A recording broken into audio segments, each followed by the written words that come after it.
Здраво на сите! Ова видео ќе биде во подкаст форма, затоа и говорот ќе биде малку послободен и разговорлив, додека илустрациите ќе бидат на неопходниот минимум.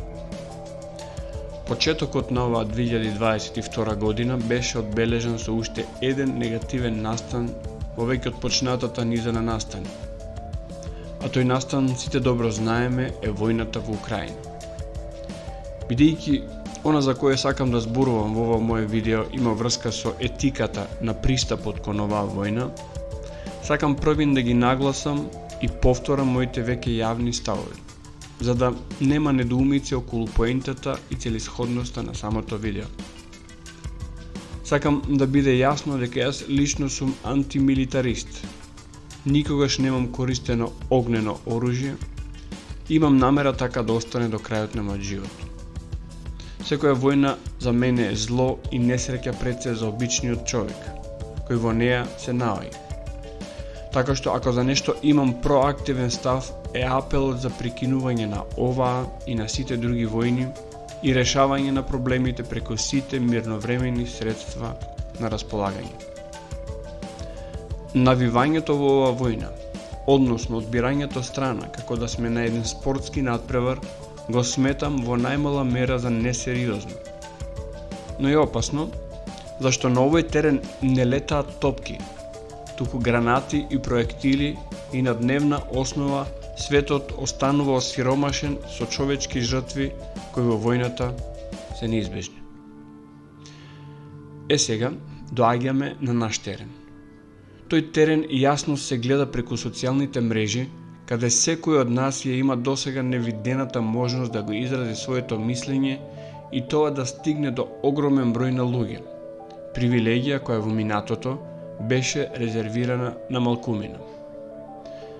На истите тие социјални мрежи, пред некој ден налетав на пост кој не само што го оправдува атентатот врз Дарија Дугина, туку и кажува дека би требало да бидеме радосни споредувајќи ја Дугина, претпоставувам и нејзиниот татко, со Химлер. Од почетокот на оваа деценија, особено од избувнувањето на пандемијата, преку остварувањето на агендата 2030, па се до оваа несреќна војна, јас како човек, поединец и јутјубер, на овој скромен интернет простор постојано се навраќам на еден важен документ. Универзалната декларација за човековите права на Организацијата на Обединетите нации. Важен документ кој потоа е инкорпориран во уставите на сите земји членки на оваа организација. Многу од тие права беа негирани и одземени во изминативе 2 години и разврската за тие дела секако ќе дојде во времето пред нас. Но се чини дека игнорантноста кон овој важен документ продолжува и сега. Продолжува од институции или луѓе што се на позиции со моќ. Но она што е уште позастрашувачко, продолжува меѓу обичниот човек, во секојдневните активности и најмногу во изразувањето на веќе споменатите социјални мрежи. Луѓето, за разлика од животните кои убиваат за да се нахранат, за жал, луѓето убивањето го имаат развиено во опасен спорт. Тој спорт на масовна скала значи само едно – војна. И ако сакаме барем малку да го задржиме поредокот и да останеме утописки да го негуваме сонот за едно човештво во кое ќе го нема овој злосторнички спорт, мораме да се држиме до она што значи правен поредок. Тој поредок мора да има хумано лице. А за да биде таков, веќе споменатата Декларација за човековите права е одличен документ на кој може да се базира тој правен поредок. Не треба да се биде голем правник за да се знае дека правата гарантирани таму значат и обврска за гарантирање на тие права на сите поединци на оваа планета. Исто така е важно да се напомене дека овие права, на кои подоцна се повикуваат и законодавците во пишувањето на поедините устави, не можат и не треба да бидат со различна тежина. Тежина која во дадени моменти може еден член да го исклучи од важност затоа што би превагнала во специфични услови. Пример, заштитата на здравието не треба да биде основ за ограничувањето на правото за движење или изразување. Не. Овие членови мораат да бидат рамо до рамо еднакви. Немањето правна рамка оневозможува заштита на слабите и немокните, а тоа само по себе не враќа назад во некои дивијачки времења, каде владеел само законот на посилниот и каде постојаната војна била природна состојба во која генерации се раѓале и умирале.